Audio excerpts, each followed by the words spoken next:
cœur de ville avaient déjà besoin d'être soutenus, vous l'avez remarqué, compte tenu des loyers. La propension des Français à aller faire leurs courses en périphérie, force est de constater que la crise du Covid les a encore plus fragilisés, car la consommation s'est stoppée tout simplement. Toutefois, la crise du coronavirus a poussé les gens également à s'approvisionner en local. Alors, comment interpréter ce double mouvement? Que va-t-il en rester de manière durable?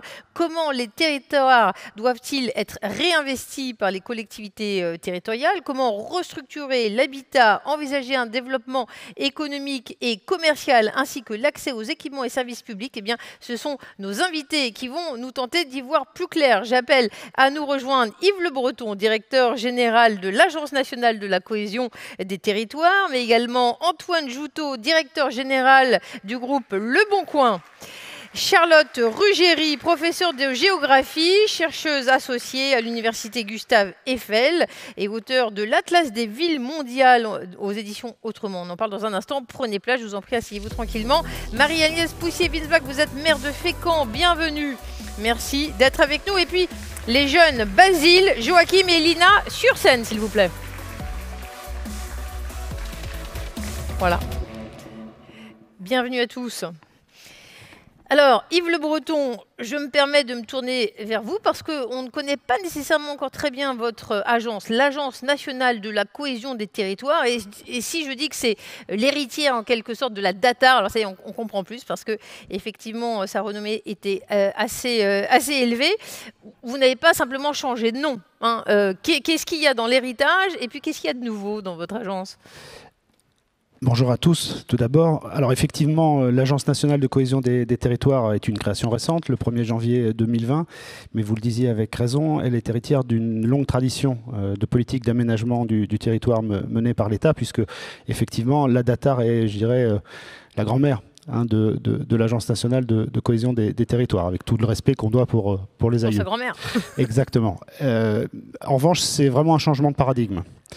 La DATAR, une création des années 60, c'est une vision du monde qui est celle d'un État centralisé où la conception se fait à Paris et on projette sur les territoires un certain nombre d'actions, de projets avec des vraies réussites. Hein. On a tous en tête l'aménagement de la côte Languedoc, du Languedoc, les délocalisations industrielles ou autres.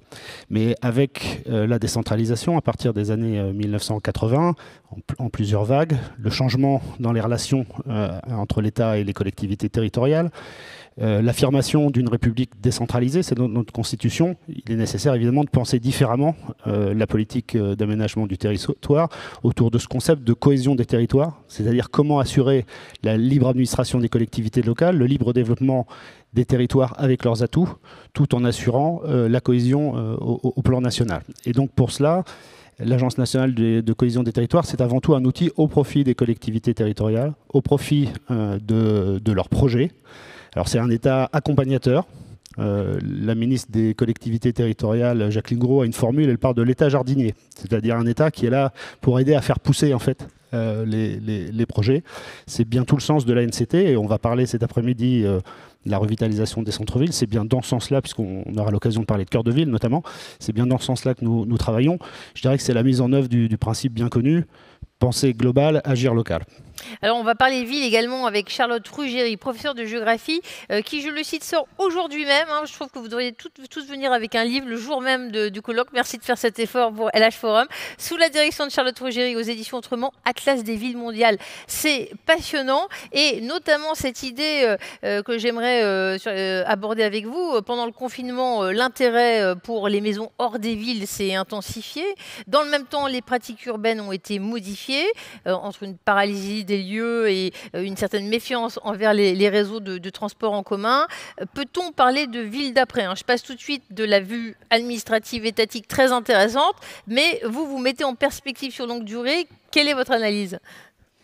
Alors, effectivement, il y a eu une forme en fait, de rapport très ambivalent aux villes pendant le confinement. on a vu une proportion notamment de la population parisienne assez importante fuir Paris pour des tas de raisons, hein. Les logements sont petits, la possibilité de pouvoir sortir, d'avoir un extérieur, puisque notamment les parcs étaient fermés. Et en même temps, pour les personnes qui sont restées dans les villes, pas seulement Paris, une redécouverte pendant ce temps d'une ville calme, d'une ville moins polluée, et donc de découvrir en fait, d'avoir une forme d'aperçu de ce que pourrait être la ville autrement en fait. Et ça a pu donner effectivement des pistes, notamment de réflexion sur l'aménagement avec des formes d'urbanisme transitoire, dont certaines formes sont en train de se pérenniser. On a beaucoup parlé des pistes cyclables, évidemment, qui se sont développées dans de très très très nombreuses villes. Certaines en ont abandonné, d'autres les ont pérennisées, mais c'est intéressant parce que justement c'est un moyen effectivement de prendre un projet qui est totalement antérieur au confinement et un petit peu de l'accélérer avec ça. Et après, dans l'idée de quitter la ville au moment du confinement, il y a eu effectivement une sorte un peu de frémissement, de hausse de consultation des annonces immobilières pour partir des villes à ce moment-là. Mais dans les faits, d'abord, il est beaucoup trop tôt pour savoir ce que ça va donner et il faudrait suivre sur plusieurs années, en fait, pour véritablement voir s'il y a un mouvement de population réel, en fait. Marie-Agnès Poussier-Winsbach, je rappelle, vous êtes maire de Fécamp et vous avez pris des initiatives pour redynamiser le commerce au cœur des villes. Où en êtes-vous? Alors, je cite, et c'est parcellaire, le stationnement gratuit, c'est un pari qu'on ne retrouve pas partout, et également des travaux, pavage des rues, accessibilité. Est-ce que c'est trop tôt pour faire un bilan ou c'est la preuve qu'on peut faire revenir des gens qui partaient en périphérie faire leurs achats? Alors, je ne sais pas si c'est trop tôt, mais en tous les cas, il faut toujours être prudent, notamment après la période que nous venons de vivre. On regarde un peu les choses avec humilité. Quoi qu'il en soit, tous les outils qu'on met en place dans le cadre d'Action Cœur de Ville sont un plus. Quand, en effet, on est proactif sur le stationnement, quand on est proactif sur quel type de commerce nous voulons dans les rues principales, c'est-à-dire d'exclure, le mot exclure est peut-être pas adéquat, mais en tous les cas, de faire en sorte que ce ne soit pas que des banques ou que des assureurs dans nos rues piétonnes. Nous sommes... il y en a dans la salle. Hein. Non, mais j'ai rien contre, mais il n'y a pas d'intérêt particulier. Donc ça peut être un tout petit peu plus loin et permettre, on sait que ce ne sont pas eux qui attirent le plus de chalands. Donc nous pouvons avoir des politiques proactives, alors sur la forme et aussi sur le fond, parce que quand on travaille aussi à la taxation des commerces qui sont vacants, eh bien on encourage aussi, parce que parfois nous avons des propriétaires, on a observé que certains voulaient des loyers tellement élevés qui n'étaient pas du tout en rapport avec le prix du marché, qu'ils n'arrivaient pas à trouver évidemment de commerçants. Donc nous avons des tas de leviers qui aujourd'hui existent pour essayer, encore une fois en toute humilité, eh bien, de redynamiser nos centres-villes, au-delà des travaux que nous faisons en termes d'investissement. Eh bien, je me tourne vers les jeunes parce que je crois que le jeune Basile, élève de première à l'institution Saint-Joseph, bonne chance pour le bac français. Vous avez une question, ça vous inspire ce sujet? Oui, comme question, j'avais comment les inégalités entre les commerces de proximité et les grandes surfaces sont-elles révélées pendant le confinement? Alors, est-ce qu'il y en a un qui veut prendre la question? Moi, je veux bien. Les inégalités, par exemple, ça va être sur les livres. C'est en général quelque chose qui intéresse un peu les étudiants. Les libraires, aussi étonnant que cela puisse paraître, étaient fermés alors que les rayons dans les hypermarchés étaient ouverts. Donc voilà une inégalité terrible, incompréhensible pour nous qui aimons aller dans les librairies et pour les libraires qui, eux, devaient rester fermés. On a eu ça sur les magasins de hi-fi, on a eu ça, bref, dans un grand nombre de domaines, puisque il m'avait semblé que normalement, ce qui était indiqué, c'était que seul l'alimentaire devait rester ouvert. Or, il n'y a eu, on l'a vu sur l'ensemble des territoires, aucun contrôle pour faire en sorte que eh bien, ceci soit appliqué. Donc là, on a eu une vraie concurrence déloyale. Je me tourne vers Antoine Joutot, directeur général du groupe Le Bon Coin, 28 millions d'utilisateurs uniques par mois. Et ce qui est intéressant notamment, c'est que vous avez fait une étude d'impact.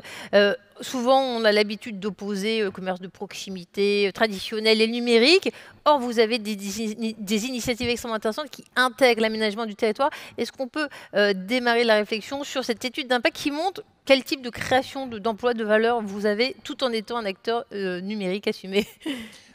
Oui, alors ça me permettra, bonjour à tous, ça me permettra de rebondir sur ce qui a été dit sur les écarts entre les commerces de proximité aussi et supermarchés. En fait, nous, évidemment, on touche à peu près 500 000 entreprises qui utilisent la plateforme en permanence. Et donc, on a accès à cette donnée et on est capable aussi de les interroger. Et on était évidemment inquiets pour eux pendant cette période de savoir comment ils traversaient la crise. Et un des éléments qui a remonté majeur, c'est qu'ils ont réalisé un peu tard, la fracture numérique dans laquelle ils se trouvaient. Et je pense que la plus grande fracture qui a été révélée, c'est pas tellement la différence entre commerce de proximité et supermarché, c'est entre ceux qui étaient digitalisés et ceux qui ne l'étaient pas. D'un seul coup, ils ont dû faire des livraisons en masse et ils n'étaient pas nécessairement D'un seul coup, toutes les personnes dans cette salle, moi y compris, on s'est retrouvés en disant « mais attends, est-ce qu'il est ouvert ? Est-ce que je peux accéder en toute sécurité? Est-ce que je peux accéder à son catalogue produit? Est-ce que je peux me faire livrer? Est-ce qu'il y a du service client? » Et là, d'un seul coup, tous les commerces de proximité qui finalement géraient ça physiquement dans leur boutique se sont retrouvés face à une situation où ils n'avaient aucun outil, aucune présence sur Internet, encore moins sur le téléphone mobile. Donc ça a été un peu la panique. Voilà. Donc ça a été évidemment un des éléments de l'étude qui est ressorti tout de suite. Ensuite, on l'a menée à la fin du confinement, cette étude. Donc évidemment, des inquiétudes sur la suite de leurs activités, leur capacité à gérer leur trésorerie est un élément important. Mais en tout cas, ce qui était intéressant, c'est qu'ils ont utilisé cette période-là pour faire une profonde remise en question de leurs activités, de la manière dont ils étaient organisés, de la manière dont ils étaient financés, de leur présence digitale. C'est ça qui a été, je trouve, qui nous a sauté aux yeux. Et ensuite, derrière, la présence dans les territoires n'est pas incompatible avec une politique digitale. Ça doit cohabiter. Ouais. On a tendance souvent à dire oh, mais c'est la faute de l'État, on n'a pas assez de moyens. Des choses sont faites. Est-ce que, Yves Le Breton, vous pourriez nous parler du programme Action Cœur de Ville? Il est déjà bien connu, mais il se développe et il y a encore d'autres avatars.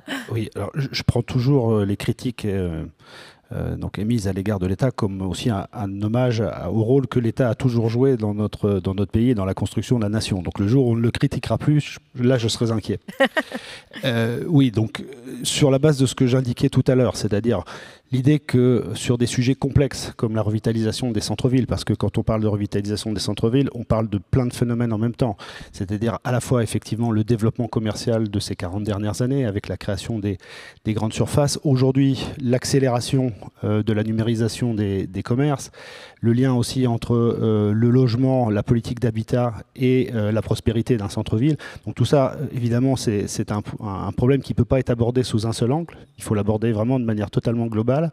Donc l'État, en 2018, à l'initiative de Jacques Mézard, puis de Jacqueline Gouraud, donc ministre de la Cohésion des Territoires, a souhaité travailler justement en lien avec les collectivités locales, mais aussi en lien avec les partenaires privés, parce que c'est aussi ça qui fait l'originalité de cette politique, c'est qu'on ne peut pas penser le cœur de ville uniquement dans une relation entre pouvoirs publics.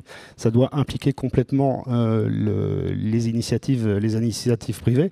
Donc Action Cœur de Ville, c'est 222 villes au niveau national, 222 villes qui ont souhaité se doter d'un projet, un projet de revitalisation de leur cœur de ville, en prenant en compte toutes ces dimensions.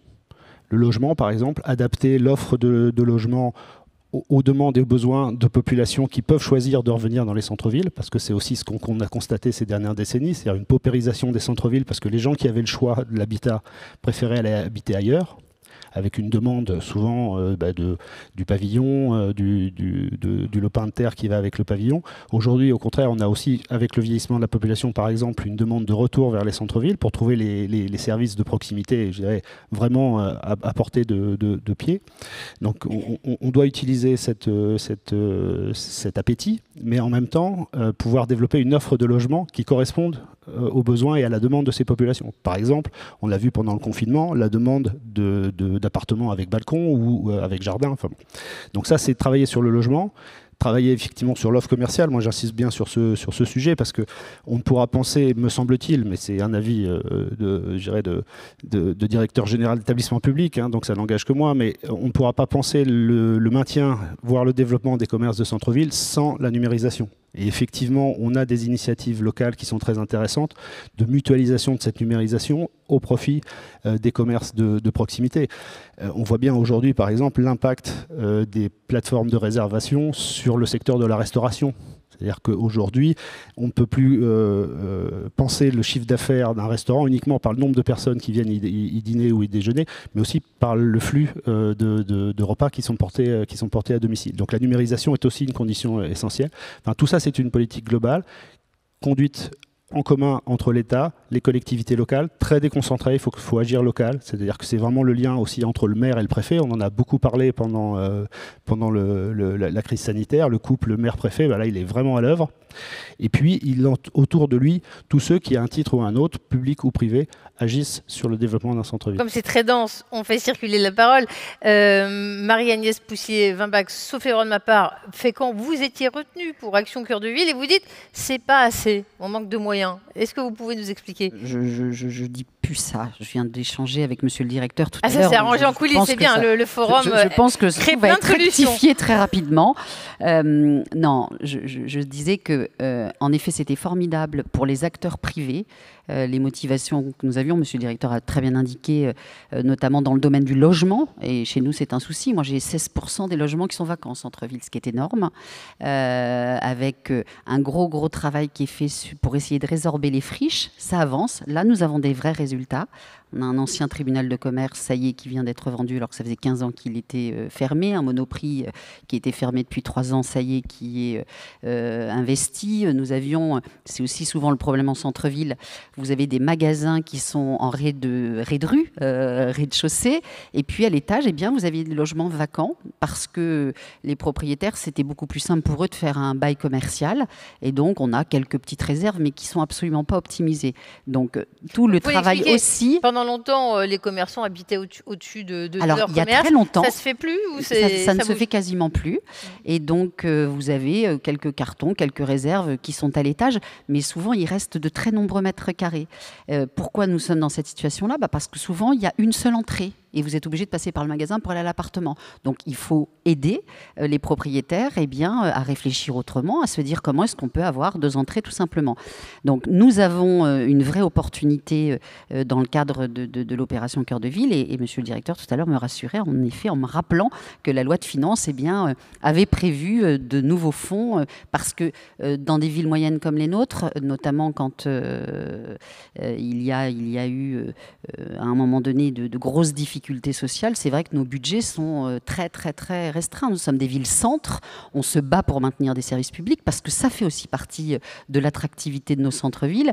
Si demain vous n'êtes pas capable de garder une école d'art plastique, un conservatoire de musique, un cinéma, un théâtre, eh bien vous savez très bien que les gens ne reviendront pas non plus. Donc combien de fonds pour Fécamp? Les engagements au LH Forum ont une portée particulière. J'écoute. Les vrais engagements ne se prennent jamais en public. Alors, un petit million serait le bienvenu, on verra. Voilà, le message est passé. Lynn, alors ça doit vous faire sourire quand on dit que des problèmes de digitalisation de génération ou de certains commerçants qui n'avaient pas pris le virage du numérique avec le Covid qui ont dû le prendre. Je crois que vous aviez une question, je précise, vous êtes élève de Sciences Po Le Havre, donc félicitations. Quelle est votre question? Oui, merci. Ma question, c'est la suivante. En tant qu'acteur national et local, comment peut-on, au mieux, participer à la redynamisation des centres-villes sans pour autant oublier les périphéries? Merci. Alors, je vais peut-être me permettre d'ouvrir la réponse à cette question, parce que la politique de cohésion des territoires, elle s'appuie avant tout sur une idée de coopération entre les territoires.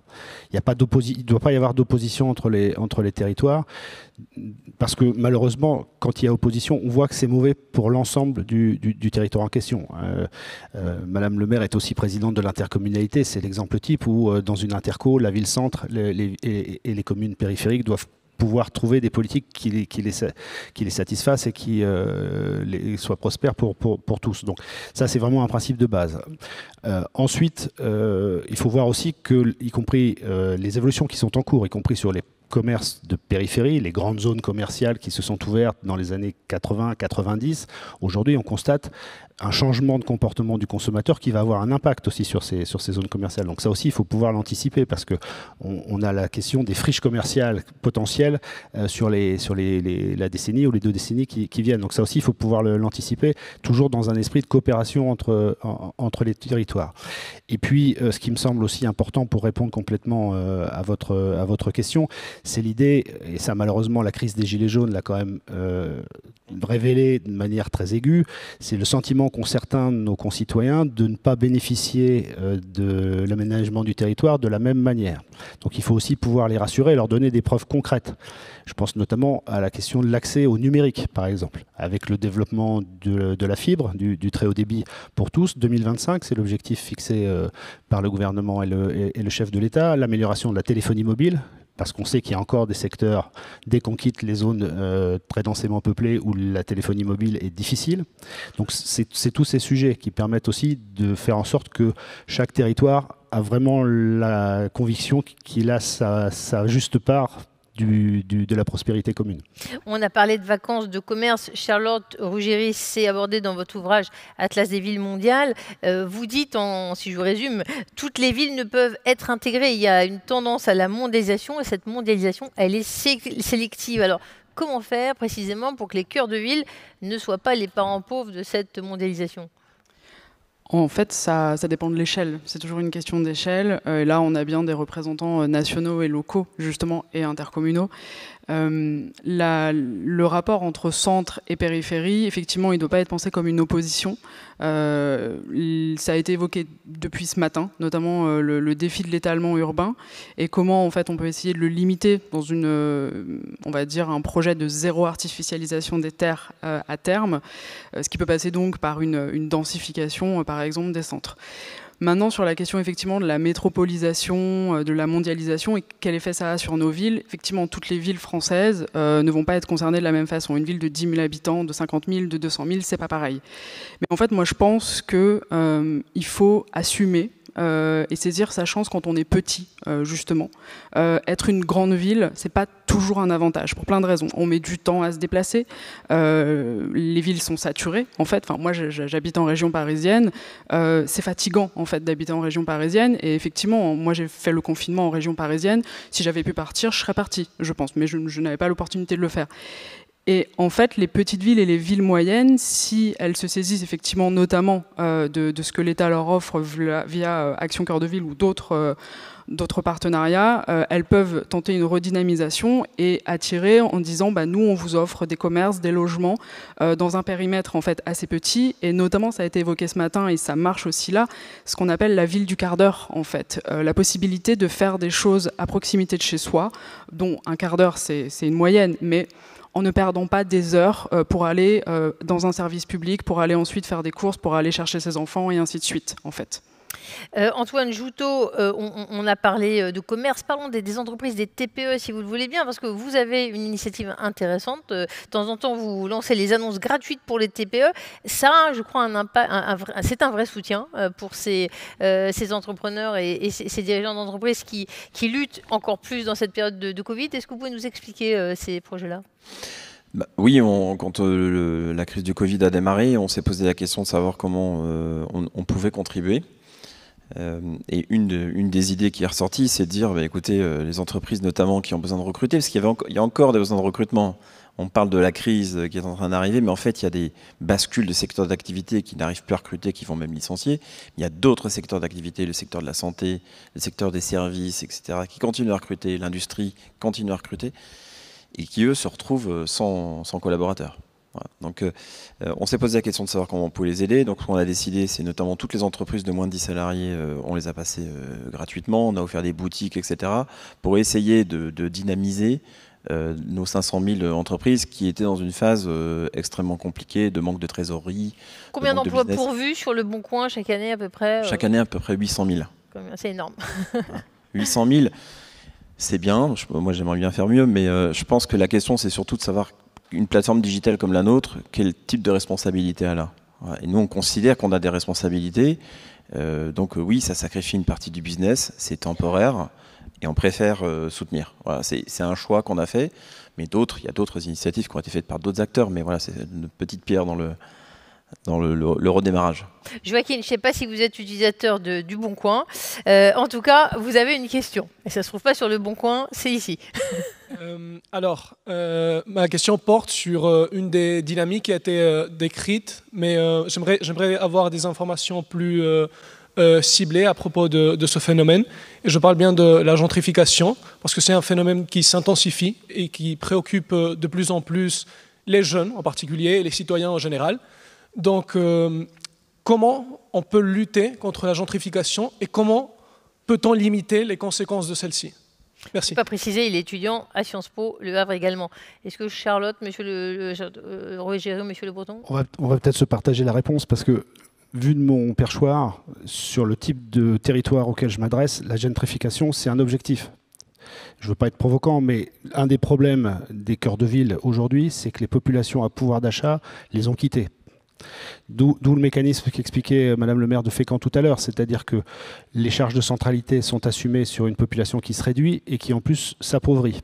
Donc le retour de population à pouvoir d'achat ne peut être qu'une bonne chose. Alors en revanche, ce que je comprends de la question, et c'est peut-être pour ça que je passerai la parole à notre ami géographe, c'est plus le sujet des métropoles où là, la concentration de population à fort pouvoir d'achat dans les centres-villes historiques, ça c'est un phénomène qui est plutôt parisien, lyonnais, enfin qui concerne quelques villes en France, a tendance à évincer les populations les plus pauvres qui, elles, sont obligées d'aller de plus en plus loin pour habiter. Ça, c'est moins un phénomène de ville moyenne qu'un phénomène de métropole. Oui, mais malgré tout, on note quand même de plus en plus que certaines villes ou certains espaces ruraux sont aussi confrontés à une gentrification. Le Luberon, par exemple, est quand même très gentrifié. Donc, bon, c'est presque le 21e arrondissement de Paris. Voilà, c'est ça. Et on commence à observer aussi, il y a quelques recherches qui commencent à être faites sur une gentrification périurbaine maintenant. C'est-à-dire que du coup, progressivement, les populations les plus modestes sont repoussées de plus en plus loin. C'est-à-dire à un moment où, en fait. La gentrification, effectivement, c'est totalement ambivalent. D'un point de vue des acteurs locaux ou nationaux, c'est un biais, c'est un levier économique qui va permettre d'améliorer un quartier, une rue. Et en plus, c'est souvent quelque chose qui va être voulu par justement ces nouveaux et ces nouvelles habitantes qui arrivent et qui ont un petit peu hâte que ça se fasse. Mais effectivement, si on regarde d'un point de vue socio-économique, ça provoque une exclusion de population. Maintenant, effectivement, l'une des clés, ça peut être quelque chose qu'on évoque depuis longtemps, c'est l'idée d'une mixité, c'est-à-dire de ne pas faire en sorte que le parc de logement soit totalement privé, tout simplement. Mais ça peut impliquer aussi du coup un vrai rôle des municipalités ou d'autres acteurs pour réhabiliter du logement social, faire des immeubles avec plusieurs formes d'accès au logement, tout simplement. Madame la maire, quel est votre avis sur la restructuration de l'habitat, du logement? Et puis le versant commercial est intéressant. Vous disiez parfois j'aimerais bien qu'on puisse attendre pour acheter des surfaces de 80 mètres carrés parce que la demande du marché c'est plutôt 200 mètres carrés. Est-ce que vous pouvez revenir là-dessus s'il vous plaît? Sur le logement, moi je partage complètement votre analyse, c'est ce que nous nous efforçons de faire. C'est toujours un peu compliqué de trouver le bon équilibre entre les logements sociaux, les logements privés, parce que moi j'ai souvent aussi été confrontée à une demande un peu hyper luxe de certains logements que je n'ai pas obligatoirement, et puis inversement, de nombreuses personnes âgées qui vivent seules et qui pourraient bénéficier d'un logement social qu'elles n'ont pas. Elles sont aujourd'hui dans le parc privé. On a un gros travail à faire auprès des bailleurs privés pour les encourager à faire des travaux, notamment de remise aux normes. Et ça, je pense que le plan de relance sera probablement un vrai levier. Sur ce que je vous ai fait raconter, c'est qu'aujourd'hui, on est confronté à un souci, c'est que parfois en centre-ville, on veut faire venir, on est proactif. Moi, je vous indiquais aussi que j'étais un peu la VRP de ma ville. Alors, je sais que ça ne plaît pas beaucoup comme terme, n'empêche que c'est ça. Bien. J'essaie, je fais de mon mieux en tous les cas. Je n'avais pas la formation pour, mais je m'y efforce. Et donc, on est confronté parfois à la demande des enseignes qui nous disent « Nous, on veut bien venir dans des villes moyennes comme la vôtre. En revanche, vous n'avez pas le nombre de mètres carrés qu'il nous faut. » Parce que nous, pour présenter notre marchandise, nos besoins, eh bien, nous avons besoin de 100 mètres carrés, 150 mètres carrés, alors qu'en centre-ville, souvent, vous avez des petits magasins qui font rarement plus de 80 mètres carrés. Donc, les outils dont on a aussi besoin, c'est évidemment parfois de pouvoir eh bien, acquérir certains biens, de les garder en réserve ou pas, selon les opportunités, parce qu'évidemment, on ne va pas acheter toute une rue pour pouvoir parcelliser ensuite, mais n'empêche qu'on doit pouvoir parfois faire des échanges aussi, selon vos besoins. Et bref, il faut un travail quasiment... aujourd'hui, ce que nous devons faire dans les villes moyennes, c'est un travail de couturière, c'est de la dentelle quasiment. On doit essayer, comme l'État l'a fait quelque part en reconnaissant notre spécificité, nous devons nous dire que les commerçants, chaque commerce quasiment, eh bien, être à l'écoute de ses besoins, de ses attentes et surtout lui permettre de préparer l'avenir, parce que ce que je partage totalement, c'est en effet à quel point on a vu où on pouvait être des relais avec des outils numériques. Nous, on l'a fait au début du confinement, en appelant un à un les commerçants, en leur disant quand est-ce que vous êtes ouverts, de quelle heure à quelle heure, pour pouvoir nous communiquer sur nos outils. Mais on a vu à quel point c'était en effet extrêmement important pour les producteurs qui ne savaient pas comment écouler leurs marchandises alors que tout le monde était très demandeur, où étaient les points de rencontre. Bref, on a dû organiser tout ça, alors qu'il existe aujourd'hui des outils pour le faire, en amont. Justement, comme outil, il y a Le Bon Coin. C'est un véritable observatoire des comportements des Français. Tellement de transactions, tellement de demandes. Quelles sont les tendances que vous observez? Ce mouvement des Français, pour beaucoup, qui ont dit on va aller se mettre au vert, et est-ce que ça revient? Est-ce que c'est momentané? Qu'observez-vous? On est en effet un bon observatoire de la vie économique et sociale du pays, parce que on est présent dans l'immobilier, dans l'emploi, dans l'automobile, donc on a bien vu les évolutions et on les observe encore. Ce que tu disais tout à l'heure sur l'élargissement des zones de recherche, sur la recherche d'habitats plus grands, sur la recherche d'objets d'extérieur, l'explosion du vélo, qui a démarré dès la mi-mars, etc. Ça, c'est des choses qu'on observe en temps réel. Les mouvements sur l'emploi, les élargissements de zones de recherche sur l'emploi qui sont déjà actives là. Enfin, ça, c'est des choses qu'on voit au quotidien et qu'on surveille avec attention. Moi, je reviens juste sur peut-être la remarque sur la digitalisation. Moi, je pense qu'il y a deux éléments importants. La première, c'est que je pense qu'il faut responsabiliser les grandes plateformes digitales. Les grandes plateformes digitales, les acteurs du e-commerce mondiaux, les GAFA, etc., il faut qu'ils retroussent les manches. Ils ne le font pas aujourd'hui, il faut qu'ils s'impliquent. Sinon, ils vont détruire de la valeur plus que ce qu'ils ne font aujourd'hui. Et la deuxième chose, c'est que si on veut que nos commerçants, nos entreprises se digitalisent, il faut les aider. Il va falloir les aider. Et pour les aider, il faut mettre des moyens financiers. Et il faut mettre de la formation. C'est le seul moyen. Alors, qu'est-ce qu'on peut imposer aux GAFA qui, effectivement, ne sont pas aussi vertueux, n'ont pas nécessairement intégré la dimension d'aménagement du territoire en France, mais pourtant... Écoutez, il y a déjà un élément important. D'abord, ils font des super produits. Personne ne le conteste. Globalement, ce qu'ils produisent et qu'ils nous apportent tous, tout le monde ici qui utilise de leurs produits, on peut se dire que les produits qu'ils apportent sont positifs. Il n'y a rien à dire là-dessus. Ouais. Par contre, ils mélangent la contribution qu'ils apportent à chacun d'entre nous avec leur contribution d'entreprise. Ce sont deux choses différentes. Leurs produits sont excellents, ils apportent des bonnes choses, des choses positives dans notre vie. Par contre, les entreprises qu'ils dirigent ont un rôle à jouer, fiscal, territorial, et qu'elles ne jouent pas aujourd'hui. Donc il faut mettre de l'ordre. Comment Il faut mettre de l'ordre clairement en forçant la fiscalité. On parle d'argent, mais l'argent se situe à certains endroits, et notamment, il se situe chez eux. La taxe GAFA, lancée par l'État français, ça vous paraît la bonne piste? En fait, je vais la critiquer et moins la critiquer. Moi, je l'ai réclamée depuis des années. J'ai bien fait de la réclamer, parce qu'il paraît que je suis peut-être éligible maintenant. Ça, c'est bien. Ça m'apprendra. Attention à avoir des idées. Ouais. Non, mais je l'ai demandé. En fait, je n'ai pas demandé une taxe GAFA, j'ai demandé de l'équité fiscale. Moi, je ne demande pas à être privilégié, je demande d'être traité équitablement. C'est quand même pas pareil. Le Bon Coin, l'année dernière, a payé 55 millions d'impôts sur les sociétés. Alors, ça vous paraît peut-être rien, c'est quand même beaucoup d'argent. Mais si vous prenez les taxes de GAFA cette année, je ne pense pas qu'ils atteignent ce montant-là. C'est pas normal, vous voyez, même si on est une grosse entreprise, c'est pas normal. Donc cette taxe, elle va dans le bon sens quand même, c'est-à-dire qu'elle est là pour rééquilibrer, pour recréer des équilibres. Par contre, elle est mal fichue. Mais je pense que c'est un aspect, là en l'occurrence on parle de territoire, mais là il faut voir le territoire mondial. La question c'est qu'aujourd'hui ils ne payent pas d'impôts nulle part, ou mal.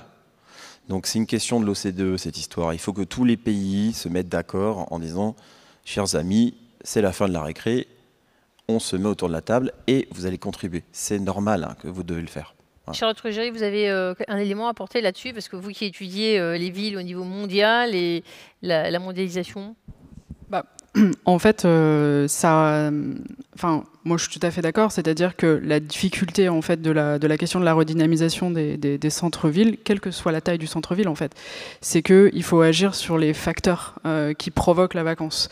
On l'a dit, il y a la concurrence avec les commerces en périphérie, sauf que c'est pas ça qui progresse le plus actuellement, parce qu'effectivement c'est aussi des espaces commerciaux qui s'essoufflent pour plein de raisons, qu'il y a un projet de moratoire aussi sur ces surfaces-là. Mais on sait qu'aujourd'hui, là où ça progresse le plus et où la concurrence est la plus déloyale, c'est le commerce en ligne. Et c'est vrai que c'est très très compliqué là d'intervenir.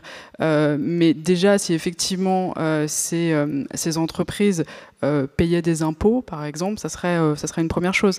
Mais après, faut voir aussi à quel levier on agit, parce que, par exemple, Amazon a des projets de développer de nouveaux centres de distribution en France. Il y a plusieurs endroits où d'ailleurs la population, les élus s'opposent à ces centres de distribution. Est-ce qu'il faut les laisser se faire, ces centres de distribution, ou pas, en fait? Mais est-ce que les empêcher changerait quelque chose aussi? Parce que s'ils font venir les produits d'un autre pays, ça ne réglera pas grand-chose non plus, quoi.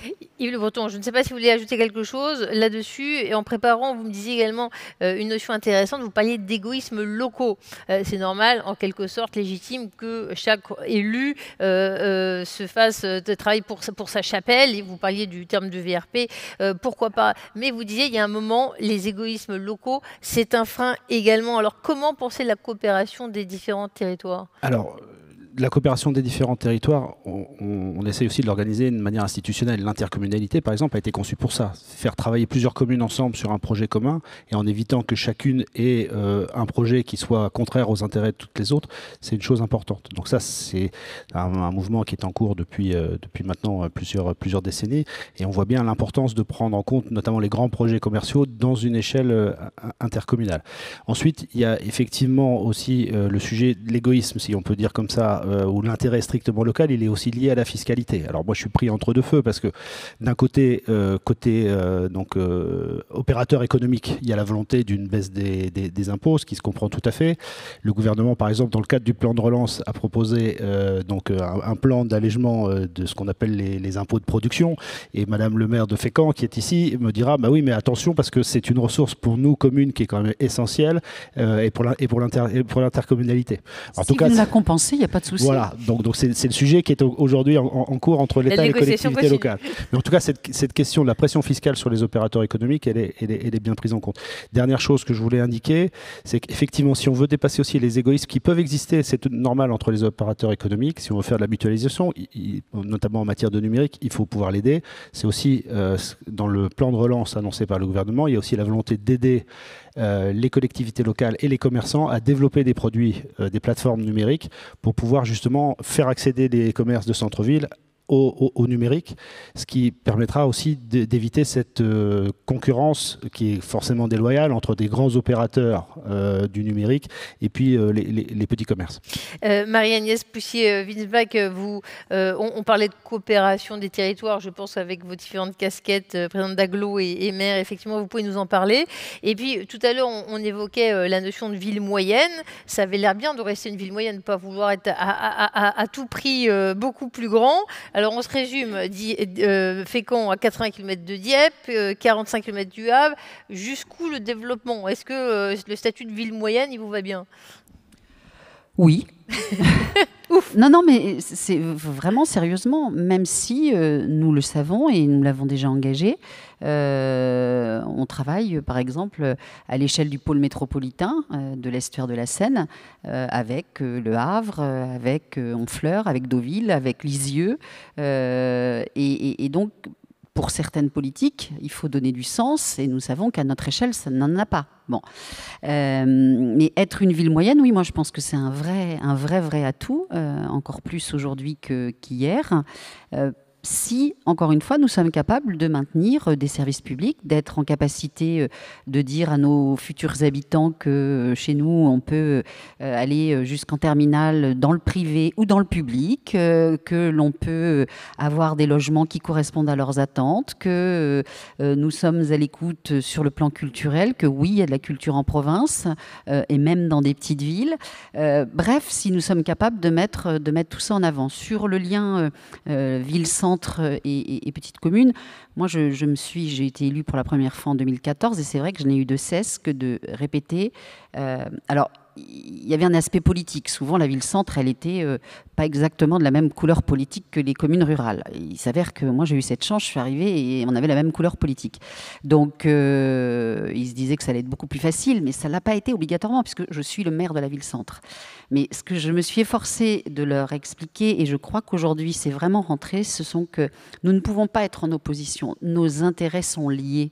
Les communes rurales, elles sont là et elles ont des habitants. Et elles en ont eu beaucoup plus ces dernières années. C'est un peu moins vrai depuis quelques temps. Mais seulement parce que nous avions, nous également, cette vertu de ville-centre. Qui irait habiter à la campagne, très éloigné d'une ville dans laquelle il y a tous les services. Donc, nos destins sont liés et nous arrivons à faire passer beaucoup plus de projets maintenant qu'il y a quelques années où, en effet, on trouvait ces oppositions entre la grande ville et puis les petites villes autour. Alors, nous avons vu nos villes se vider sous l'effet du Covid. Des efforts, on l'entend, des projets sont faits pour rendre ces villes et ces cœurs de ville plus accueillants. Une réflexion est en cours pour voir quelles professions y sont essentielles.